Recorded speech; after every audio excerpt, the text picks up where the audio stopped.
What up, Dokkaners? Global received the animations and the first-hand information for the upcoming Dokkan Festival YAMCHA and banner unit Yajirobe. So let's start by taking a look at the animations. We're then going to talk about what the schedule is going to be for the next couple of days on Global. Things are happening tonight.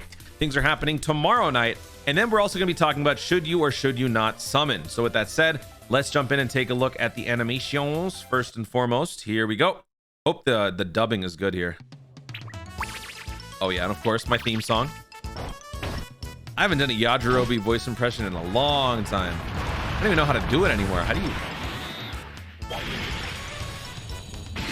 No, I can't do it. Here we go. Good thing you found me, huh? Yeah. This ought to do it. Shinjubi. This ought to do it. I think I accidentally did an Ox King impression. Let me at him. Wait, hold on. Shinjubi. Here we go. YAMCHA. Let me at him. I'll show him that I'm not messing around. Come on, let's do this. That sounds great. I actually like that. That sounded pretty good. It's that perfect, like, dude bro sound, you know? Let's do this. You can hear the arrogance. Buckle up, buddy, because you're in for a real challenge. You're not gonna like this. Spear ball. I think that's it, right?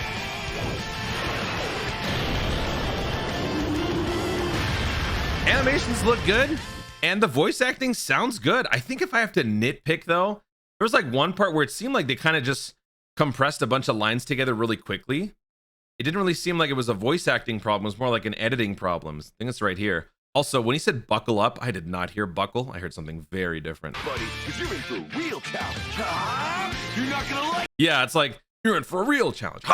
Here's what, you know, it's like, it was very, very fast. It was very clearly just cut very quickly. Real challenge. You're not gonna like this.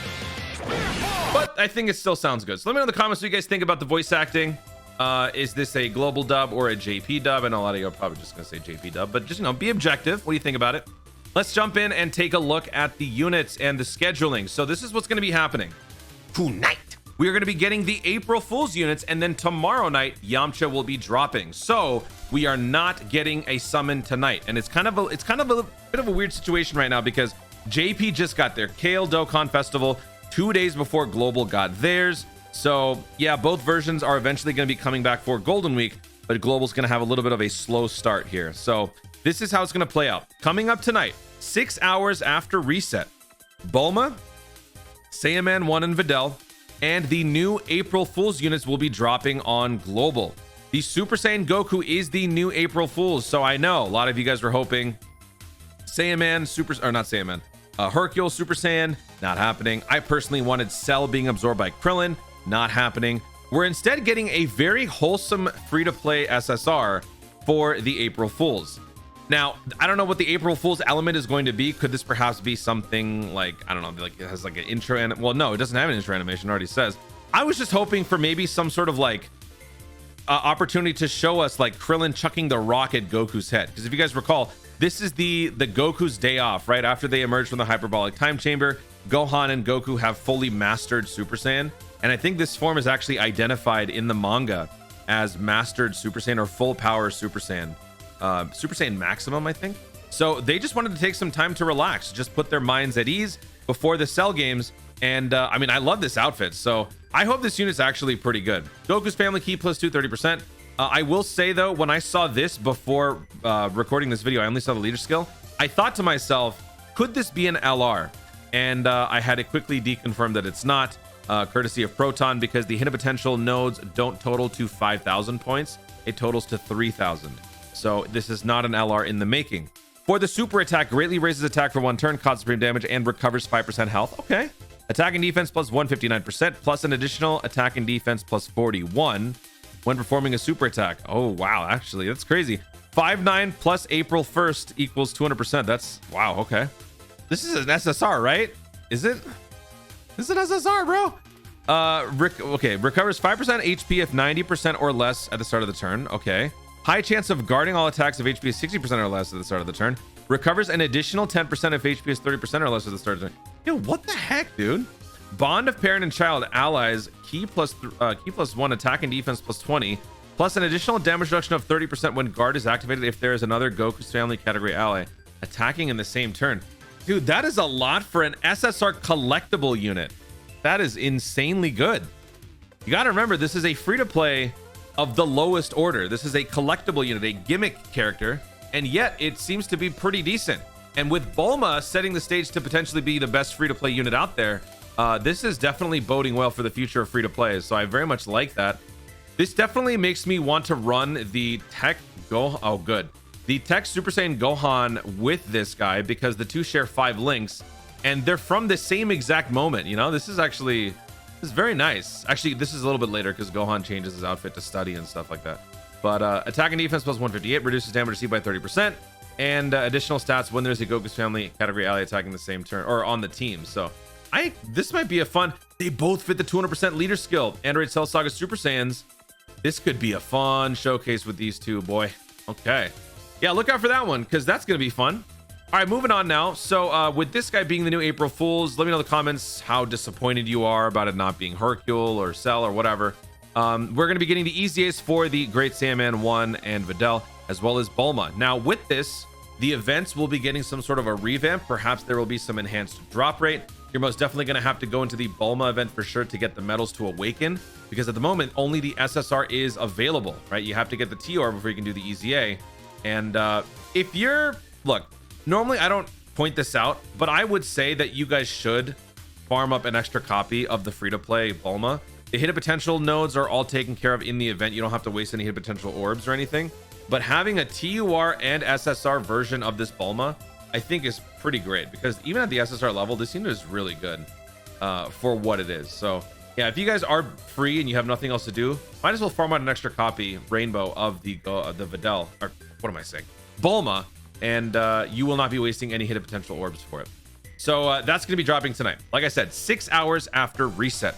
We are still going to be in the Saiyan Day celebration all the way up until the 2nd of April at 4:59 p.m. PDT, 1 minute before reset. So in comparison to tonight, we're basically just adding another 24 hours. That's basically how this is going to be happening. So when we get April Fools tonight, add 30 minutes and another 24 hours to that, and that will be when YAMCHA drops on global. So that is going to be when we go live, and that is going to be when we summon for these two units, YAMCHA and Yajirobe. Let's take a look at what the YAMCHA and the Yajirobe do. Haven't looked at these guys in a little while. Most of you are probably not going to be summoning for this banner, but we'll talk about that in just a second. Earthbred Fighters, key plus 3, 130%. Key plus 3, attack and defense plus 150. All allies, key plus 1, attack and defense plus 30, self-excluded. Plus an additional key plus 1, attack and defense plus 20% for all allies, self-excluded. For 3 turns, plus an additional defense plus 120 when the character is the third to obtain key spheres in a turn. That's a weird way to say third slot. Okay. Plus an additional attack plus 150% and great chance of performing a critical hit when performing a super attack as the third attacker in a turn. Great chance of evading enemies' attack, including super attack, within the same turn of receiving an attack as the third attacker in a turn. So you can get the pattern here. This unit is the ultimate slot 3 character with supports, with defensive maneuvering, survives KO attacks up to once within a turn. Are you kidding me? This dude can survive. Oh my gosh. Recovers 10% health at the end of the turn. This is your slot 3 unit. He's a great slot 3 in a lot of different ways. But when you look at the categories, kind of duty. When you look at the links, kind of duty. The best thing you got here is 4 links in common with LR Goku Piccolo. So yeah, wouldn't be looking too forward to that. Looking at the YAMCHA. Now, what really stands out for this one is going to be the leader skill, because if you look, the Warriors Raised on Earth, Earthbred Fighters combined with Turtle School basically gives you yet another 200% leader skill for our very own Son Goku. But also you can get Piccolo on the team, you can get Gohan. So a lot of the appeal is behind the leader, the category coverage. And while I admit that is a very enticing offer, just remember, folks, there are other ways to get a 200% leader skill, and you're going to have to make cuts at certain situations. But let's take a look at what the unit does. Earthbred Saiyan Saga 170% plus an additional 30% for Earthlings and Turtle School category characters. That pretty much covers all the Z fighters minus Vegeta. Vegeta's the one unit character that would not fit here. But yeah, Warriors, Earthbred Fighter. Wow. So Gogeta fits here. Okay.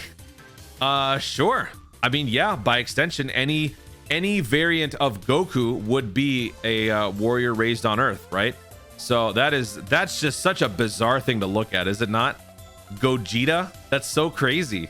What other crazy units can we see here? We got L'Oreal Trunks. That makes sense, though. Tekka? For real? Get out of here, dude. Tekka? Yamhan, yeah. Tekka, though? What? What? Shen? Some of these are weird. I mean, you kind of have to just like think about it a little bit more, but that's so weird. I mean, I dig it, but it's weird. Anyway, let's look at what the unit does. So for the super attack, raises attack for 1 turn, causes immense damage with a high chance to stun. For the passive, activates entrance animation once only, key +2 attack and defense +150 for 4 turns from the start of the turn. When there are another 5 or more Earthbred category allies attacking, they're not all attacking, on the team at the start of the character's attacking turn. Note how it says another 5. So basically your full team has to be Earthbred fighters. Key +2 attack and defense +150, plus an additional attack and defense +30%, with each attack performed up to 150. Medium chance to perform a critical hit, high chance to dodge. Launches an additional attack that has a high chance of becoming a super attack. Launches another additional attack that has a high chance of becoming a super attack within the same turn after evading an attack. Plus an additional chance to dodge, plus 10%, within the same turn with each super attack performed. What the heck, dude? That is a very nice combination in terms of hit potential, because that means full dodge, balance additional. But then on top of that, what do we got here for the active skill? Causes ultimate damage. Within the turn activated, all attacks guaranteed to hit. Can be activated when the character evades 4 or more attacks, or when all allies attacking in the same turn are Earthbred warriors, Earthbred fighter category characters. So yeah, I mean, the unit is fun to use, and he looks like he's going to be leading some pretty solid teams. But now the question becomes, should you or should you not summon? And the unfortunate reality of the situation is, I don't believe you should summon, because let's face it, a lot of you guys summon on the Saiyan Day banner. A lot of you guys were pretty excited for the God Goku. So because of that, if you've spent anything on the Saiyan Day banner, now you should be taking this opportunity to save your stones and to get ready for the bigger prize, which would either be 8-year anniversary, worldwide download, or even Golden Week, if Golden Week just so ends up being a very, very enticing offer. Now, I know, like, you know, constantly being recommended to skip different banners. It's unfortunate. Ultimately, the choice is yours, but I will always push that you guys ultimately first try out the unit as a friend unit, see how you like it, see if that potentially helps you get your fix. For example, YAMCHA is going to be great against Cellmax. So if you perhaps run a Z Fighters Earthbred Warriors type of team with a friend YAMCHA, perhaps that could give you the fix that you need to get that experience with a YAMCHA on your team. And then if you want it further, that might help you make a decision, a more informed decision anyway, on whether or not you should summon. When you are looking at all these different banners, you have to make cuts, especially when you don't spend on the game. So, you know, if you're trying to summon for all the Gokus and the Vegetas, you're going to have to sort of move aside the Yamchas and the Tiens and the Chaozus, right? You just have to do that. Otherwise, you are going to drive yourself crazy trying to get lucky on every single banner, which is just not going to happen. We are basically 3 weeks away from Golden Week. We still don't know what Golden Week is going to be. We're probably not going to learn about Golden Week until very close to the actual release, maybe via a Dokkan Now or something, or I mean some sort of like video presentation or live stream. So yeah, until then, I mean, who knows what this ends up being. Like, let's just say, for example, you really want the Yamcha, but we don't know what Golden Week is, and then once Golden Week drops, it's some crazy new unit that completely transcends any hype that you had for Yamcha. Now, before you know it, you're left with all the stones that you spent on the Yamcha banner. So I would exercise restraint if I were most of you. Obviously, I'm a whale, so it's not going to matter for me as much. But for most of you, this is the time to save. This celebration right here is your window of opportunity. Save, save, save. Don't summon. And that way you will have at least a semblance of what you would want to have for the 8-year anniversary, or perhaps for Golden Week. And then we'll just kind of enter that problem when we get there. So don't summon, just wait. Don't do it. Guys, thank you so much for watching. If you enjoyed the video, be sure to leave a like down below. Let me know in the comments, what do you guys think about the Yamcha unit overall? What do you think about the leader skill, the category coverage? Will you or will you not be summoning for Yamcha? And what do you think about the April Fool's Super Saiyan Goku? Are you happy? Are you sad? Are you happy with those dub animations for Global for Yamcha and Yajirobe? Let me know all of your thoughts in the comments down below. Also, be sure to subscribe for more dope content in the future and click the notification bell so that you know I want to see more of my stuff. Do it! I might go live tonight for the April Fool's units, possibly, but if I don't, thank you so much for watching. Stay tuned and always remember to Dokkan responsibly.